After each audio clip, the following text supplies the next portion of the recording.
ఇంత ఇండస్ట్రీ జీవితం చూశారు మీరు శివపార్వతి గారు.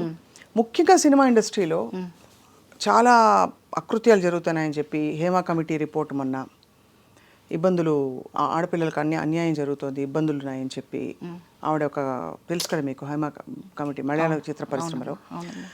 అలా కాకుండా ఇండస్ట్రీలో అండ్ అలాగే సమాజంలో కూడా అమ్మాయిలు నిలదొక్కుకోవడానికి ఇప్పుడిప్పుడు కొంచెం స్వాతంత్రం వస్తుంది, కానీ మీరేమంటారు? ఎక్కడొస్తుంది అంటే ఎక్కడో ఒక 20 మందిలో ఇద్దరు వచ్చి గొంతెత్తి ప్రశ్నించగలుగుతున్నారు కానీ ప్రశ్నకి జవాబు దొరకటం లేదు. స్కూళ్ళల్లో జరిగేవి జరిగిపోతూ ఉన్నాయి. పసిపిల్లలని కూడా చూడకుండా దారుణాలు ఎన్ని జరిగిపోతున్నాయమ్మా. ఆ కాసేపు వేడివేడిగా మాట్లాడుకోవటం, ఛానల్స్లో వచ్చి గుండెలు పగలుకోవటం మళ్ళీ మామూలుగా అయిపోతున్నారు. ఎందుకు ఇంత దారుణంగా తయారైందంటారు? దారుణంగా అయిపోవటానికి కేవలం చదువు అనేది డబ్బు కోసం చదువుకుంటున్నారు. పెద్ద చదువు చదివితే పెద్ద శాలరీ వస్తుందని భావనతో చదువుకోవటమే తప్పితే ఆ చదువులో స్కూల్స్లో కూడా కొన్ని చెప్పట్లేదని నేను అనుకుంటున్నాను. అంటే నేను చదువుకున్న చాలా తక్కువ, చదువు గురించి మాట్లాడే అర్హత నాకు ఉందో లేదో నాకు తెలియదు, కానీ స్కూల్స్లో కొన్ని నిబంధనలు ఖచ్చితంగా పెట్టాలి. డ్రెస్ కోడ్, ఆడపిల్లలకి డ్రెస్ కోడ్ పెట్టాలి. డ్రెస్ కోడ్ పెట్టడం వల్ల ఏమొస్తుంది? చాలా మార్పు వస్తుంది. చాలా ఒక 50% మార్పు వస్తుంది. ఇప్పుడు మనకేం కావాలి, మనకి ఎందుకు వస్త్రం కట్టుకోవాలనేది మనకు తెలుసు. ఆ వస్త్రంలో నుంచి మళ్ళీ ప్రదర్శనలు చేసే పరిస్థితిలో వస్త్రాలు ఉంటే నేను చూడకూడదు, నేను కామెంట్ చేయకూడదు అనడానికి మీకేం అర్హత ఉంది? అంటే ఆడపిల్లలే డ్రెస్ కోడ్ సరిగ్గా వేసుకోవాలంటారు. వేసుకోవాలి. కానీ అలా జరగని పరిస్థితుల్లో కూడా ఫుల్గా నిండుగా కప్పుకుని ఉన్న పరిస్థితుల్లో కూడా అకృత్యాలు జరుగుతున్నాయి కదా శివపార్వతి గారు. అకృత్యాలకు కారణం జ్ఞానం లేకపోవటం, చదువు లేకపోవటం, ఆ చదువులో సరైన నిబంధనలు లేకపోవడం. ఇప్పుడు కొన్ని తెలుసుకోవడానికి కూడా ప్రయత్నం చేయరు.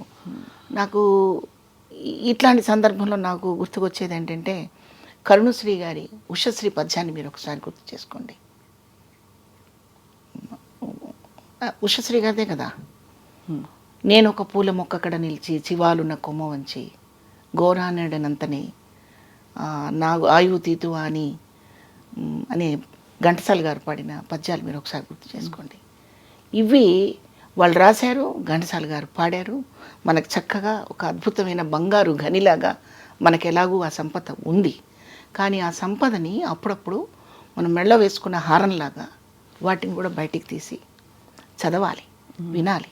ఓ పక్కన గంగాధర శాస్త్రి గారు మీరు భగవద్గీతని చదవండి వినండి అని, ఓ పక్క చాగంటి గారు, ఓ పక్క గరికపాటి గారు, ఇలాంటి ప్రవక్తలు ఎంతోమంది బయటకు వచ్చి వాళ్ళ ప్రవచనాల ద్వారా ప్రజల్ని చైతన్యం చేయడానికి ప్రయత్నిస్తున్నప్పటికీ కూడా అది ఆపేసి వేరేది చూసుకుని దౌర్భాగ్య స్థితిలో మనం ఉన్నాం. పిల్లల్ని మంచి విషయాలు చూడనివ్వట్లేదు, మంచి విషయాలు విననివ్వడం లేదు. ఈ వెస్ట్రన్ మ్యూజిక్, వెస్ట్రన్ కల్చర్ మీద మనం అలవాటు చేసేసినప్పుడు అట్రాక్షన్, ఒక మ్యాగ్నెట్ లాంటి అట్రాక్షన్కి గురైపోతున్నారే తప్పితే మనిషికి సంబంధాలకి బంధాలకి ఉన్న విలువని తెలుసుకోలేకపోతున్నారు. అక్కడ కేవలం అవసరమే కనపడుతుంది. ఈ అవసరాలతోనే వచ్చే ప్రమాదాలు ఇవి. కానీ మీరు అన్నది రైటే, 100% రైటే. ఆ మార్పు మనకి చాలా సంస్కారవంతమైన కళారంగంలో కూడా చాలా ఉంది, అవసరం ఉంది. అంటే కళారంగంలో పురుషులు స్త్రీలను వేధించట్లేదా? కళారంగంలో ఆడపిల్లల్ని చులకం చేయట్లేదా? వాళ్ళ నేచర్ అమ్మా అది. ఈ మాటలు మనకు అన్ని చోట్ల వర్తిస్తాయి, అన్ని చోట్ల ఉంటాయి. కానీ ముఖ్యంగా కళాకారులకి సున్నితత్వం, మనకి పద్యాలు, పురాణాలు, ఇతిహాసాలన్నీ తెలిసి ఉండాలని అనుకునే చోట కూడా మనకి ఇటువంటి పరిస్థితులు దర్శనమిస్తున్నాయి. దాని మూల కారణం, దానికి పరిష్కారం ఏంటి? ఫ్యామిలీలో కొన్ని పాత్రలు ఉంటాయి. అసలు ఇవాళ ఫ్యామిలీలో అన్ని పాత్రలు ఉంటున్నాయా? ఉండట్లేదు. ఎందుకు? అందరూ లోన్లీగా బతకడానికి ఇష్టపడుతున్నారు. ఉండడానికి పెద్ద పెద్ద భవంతులు ఉంటాయి, అందులో ఇద్దరే ఉంటారు, టీవీ పెట్టుకుంటారు, లేదా ఫోన్ చూసుకుంటుంటారు. పిల్లాడు ఏడిస్తే చనుబాలు ఇచ్చే రోజు, పిల్లాడు ఏడిస్తే లేదా చనుబాలు ఇవ్వడానికి కుదరక ఒక పాలపీక పెట్టే రోజు పోయి సెల్ ఫోన్ చేతికి ఇచ్చే పరిస్థితి వచ్చినప్పుడు వాడు మన మాట ఎందుకు వింటాడు? పుట్టిన దగ్గర నుంచి నువ్వు పొల్యూట్ చేస్తున్నావు పిల్లల్ని. వాడికి ఊహొచ్చాక, వాడికి అడుగులు వేయడం వచ్చాక వెస్ట్రన్ మ్యూజిక్ వినిపిస్తున్నావు. మరి వాడు ఆ వెస్ట్రన్ కల్చర్లో వెళ్ళిపోతాడు అంటే ఏం చేసినా తప్పు లేదు అక్కడ. మనకి అలా కాదు కదమ్మా. మన ఇండియాలో అలా ఉందా చెప్పండి, మీరు చెప్పండి. ఈ ఈ ఈ జీవన స్టైళ్ళు మారినప్పుడు ఏం చేసినా తప్పు కాదనే పరిస్థితిలో మగపిల్లలు ఉంటున్నారు. నువ్వు మంచివాడివి కాకపోతే నీ ప్రాణం తీస్తారా అనే తండ్రి లేడు, నీ ప్రవర్తన కరెక్ట్గా లేకపోతే నీకు అన్నం పెట్టండి అని తల్లి లేదు. అవునా కాదా చెప్పండి. అంత పట్టించుకోవట్లేదు, అంత నిన్న నేనేదో షాపింగ్కి వెళ్ళానమ్మా, ఏదో కొనడానికి షాపింగ్కి వెళ్ళాను నిన్న సాయంత్రం. మొత్తం షాప్ అంతా తిరిగారు. 5 years బాబమ్మ వెళ్ళిపోతున్నారు బయటికి. వాడు ఏడ్ చేస్తున్నాడు. ఇంత షాప్ తిరిగారు ఏంటండి మీకు డ్రెస్ దొరకలేదా, వెళ్ళిపోతున్నారు ఏంటి, వాడు ఎందుకు ఏడుస్తున్నాడంటే వాడికి నచ్చదండి, వాడికి నచ్చదు. 5 సంవత్సరాల పిల్లాడికి ఏంటమ్మా నచ్చదు, అదే కదా చెప్పండి. వాడికి నచ్చదండి, ఇంకో షాప్కి వెళ్దాం అన్నాడు, అందుకని ఇంకో షాప్కి తీసుకెళ్తున్నారు వాళ్ళు. నేనన్నాను మీరు కొన్నది ఇవ్వడం నేర్పండి, వేసుకోవడం నేర్పండి అమ్మా, వాడికి ఏం తెలుస్తుంది 5 సంవత్సరాల పిల్లాడికి అంటే. లేదండి రేపు బర్త్డే వాడిది, రేపు వేసుకోవడం చెప్తుంది తల్లి. అది గొప్పగా ఫీల్ అవుతున్నారు. అంటే అంత ఇండిపెండెన్స్ ఇవ్వడం, అది అలా చేయకండి, అలా చేయకండి. చాలా వరకు మార్పు వస్తుంది. కానీ మంచి చెడు చెప్పవలసిన బాధ్యత తల్లిదండ్రులదే. షార్ట్ కట్ మెథడ్స్ వెతుక్కుని ఇప్పటికి వాళ్ళ ఏడు పాపితే చాలు అని అప్పటికప్పుడు ఏదో వెతుక్కుంటే షార్ట్ కట్ మెథడ్స్. అది ఏడిస్తే సెల్ ఫోను, ఏడిస్తే టీవీ, ఆ టీవీలో వాడు ఏది ఎంజాయ్ చేస్తున్నారో అది పెడతారు. మరి అప్పుడు వాడు ఎలా నేర్చుకుంటాడు చెప్పండి. ఇంట్లో ఒక వస్తువు పగల కొట్టాడు అనుకోండి, వాడిని బెదిరించాలి, భయపెట్టాలి, తప్పు అని చెప్పాలి. అలా చెప్పకుండా పోతే పోయిందిలే అని ఒకసారి అంటే వాడు ఇంకా 4 పగలు కొడతాడు. నేను అనుకుంటున్నానమ్మా ఇలా అని.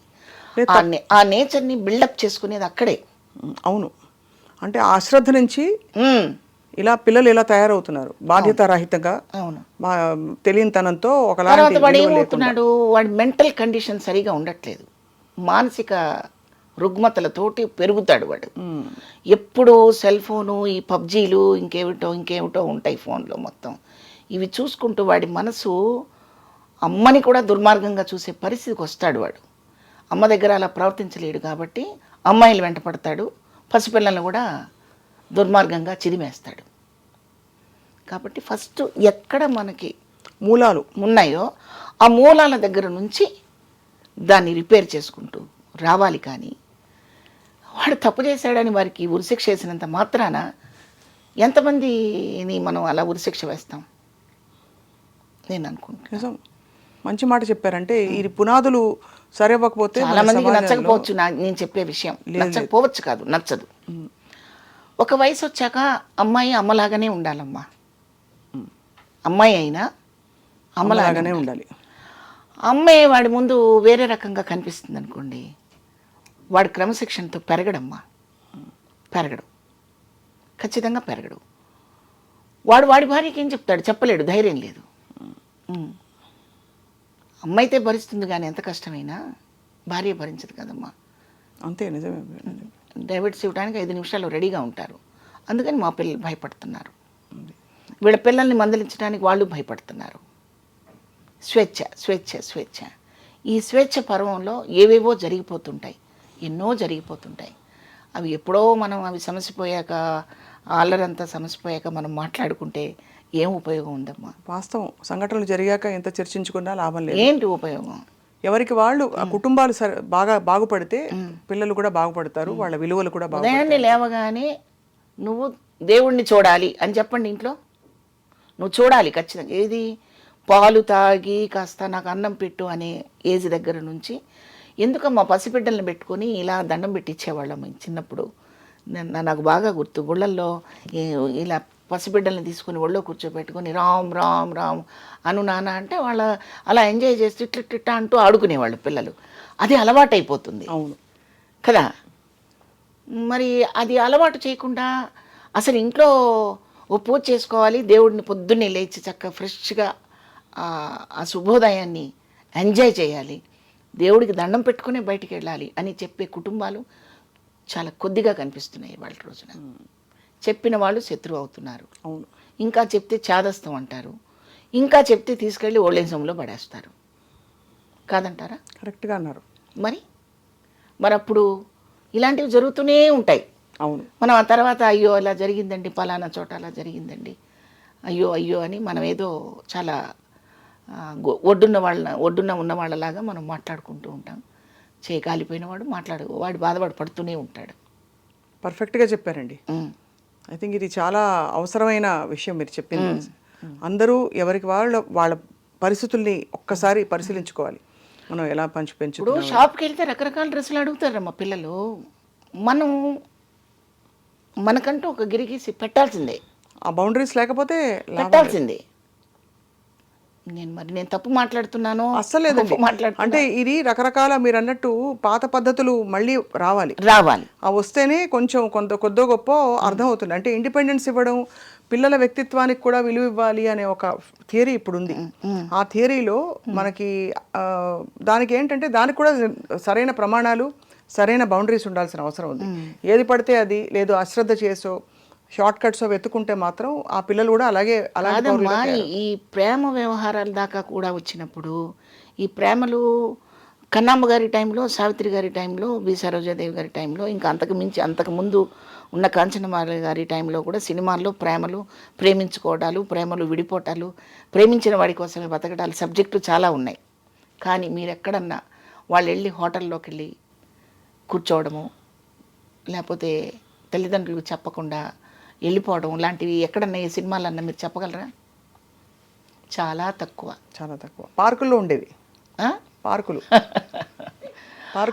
పార్కులో లేదమ్మా ఆ పార్కులోనే కదండి స్టెప్పులు, డ్యూట్లన్నీ. కరెక్టేనమ్మా.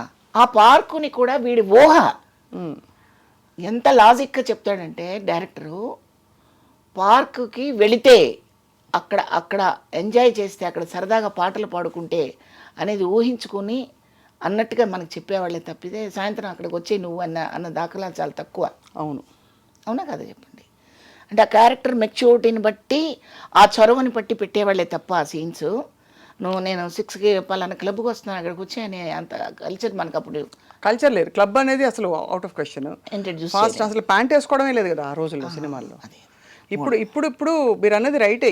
ఈ కాలానికి కొన్ని విషయాలు మారినా కూడా పునాదులు అలాగే ఉండాలంటున్నారు. పునాదులు మన ఆలోచన పద్ధతిగా ఉండడం అనేది అది ఖచ్చితంగా పిల్లలు అలవర్చే బాధ్యత మందే 100% మందే. మొక్క పెట్టిన దగ్గర నుంచి దాని ఎదుగుదలకి బాధ్యత మనదే. అడ్డదిడ్డంగా పెరిగిపోవడానికి మనం అవకాశం ఇచ్చేసేసి వాడు చెడ్డాడంటే మాత్రం అది కరెక్ట్ కాదు. నేను అనుకుంటున్నాను.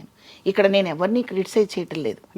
నాకు కుటుంబం ఉంది, నాకు కొడుకున్నాడు, నాకు మనవలు ఉన్నారు, నా ఇరుగు పొరుగు వారిని నేను చూస్తున్నాను, గమనిస్తున్నాను. కానీ మనం ఎవ్వరికీ చెప్పే అర్హత లేదు. కానీ ఇప్పుడు నేను ఎందుకు చెప్తున్నానంటే ఛానల్ ద్వారా నాకు అవకాశం ఇచ్చారు. నేను ఇంటికి వెళ్ళి తలుపు కొట్టి అమ్మ మీరు ఇలా ఉండండి అంటే లాజిలెంపకాయ కొడతారు వాళ్ళు. లేదు మీరు అన్నది రైట్. లేదమ్మా వినరు. అవును. ఛానల్ ద్వారా చెప్పే చొరవ అవకాశం నాకు దొరికింది కాబట్టి ఇప్పుడు ఇలా నేను ధైర్యంగా చెప్పగలిగాను. కానీ ఎవరింటికన్నా వెళ్ళి అమ్మ మీరు చక్కగా కుంకుమ పెట్టుకోండి అమ్మా, పిల్లలు ఎదిగొచ్చారు కదా, పెళ్ళిడికి వచ్చేసారు కదా, చీర కట్టుకోండి అమ్మా అన్నాను అనుకోండి, వాళ్ళని లెగాదిగా చూసి మరుసటి రోజు నుంచి తలుపు కూడా తీరు. స్వేచ్ఛ పేరుతో అంగాంగ ప్రదర్శనలు చేసేసుకుంటుంటే బిడ్డల దగ్గరే మనము ఆ బిడ్డల మనసులో పవిత్రమైన భావనలు ఎలా వస్తాయనేది నా ఆర్గ్యుమెంట్. అది ఒక ఏజ్ పెరుగుతున్న కొద్దీ వాళ్ళకి బాడీలో వచ్చే చేంజెస్, మనసులో వచ్చే మార్పులు ఎలా ఉంటాయనేది తల్లిదండ్రులకే బాగా తెలుసు. కాబట్టి మనం చాలా పద్ధతిగా, చాలా క్రమశిక్షణగా ఉంచుకోవాల్సిన బాధ్యత మనకే ఉందని నా ఉద్దేశం. మంచి మాట చెప్పారు శివపార్వతి గారు. యాక్చువల్లీ మీరు ఐ థింక్ మీ కొత్త అవతారం నెక్స్ట్ ఒక మంచి రియాలిటీ షోలో నిజంగా మీరు ఒక రియాలిటీ షో చేయాలని మా అందరి కోరిక. అవునా? ఆ రియాలిటీ షోలో మీరు తప్పకుండా ఈ విషయాలని పరిష్కరించి విడమర్చి చెప్పే ఒక పాత్ర మీకు రావాలని మేము కోరుకుంటున్నాం. అది రియల్గా శివపార్వతి గారు, నాట్ పాత్రలు కాదు, మీరుగా ప్రత్యక్షం అవ్వాలని మా కోరిక. అది త్వరలో నెరవేరాలని కోరుకుంటున్నాం. తప్పకుండా. Thank you so much ma'am. మీ సమయం వాళ్ళు కేటాయించి మాకు చాలా విషయాలు చెప్పారు. మీ ప్రయాణంలో చాలా విషయాలు కూడా తెలుసుకున్నాం. ఒక సందర్భం మీరు అనుమతిస్తే మీతో మేము షాపింగ్ వస్తాం. రండి, హాయిగా వెళ్ళి బోల్డ్ చీరలు కొనుక్కుందాం. రండి తప్పకుండా. Thank you. నాకు చాలా సంతోషంగా ఉందమ్మా. చాలా చక్కగా కావాల్సిన విషయాలు మాట్లాడుకున్నాం. చాలా థ్యాంక్స్ అండి. విషయాలు కాకుండా తప్పకుండా ఐ థింక్ కుదిరితే కప్పు కాఫీ, వీలైతే 4 మాటలు మళ్ళీ థ్యాంక్ యూ మీతో. Thank you very much. Right.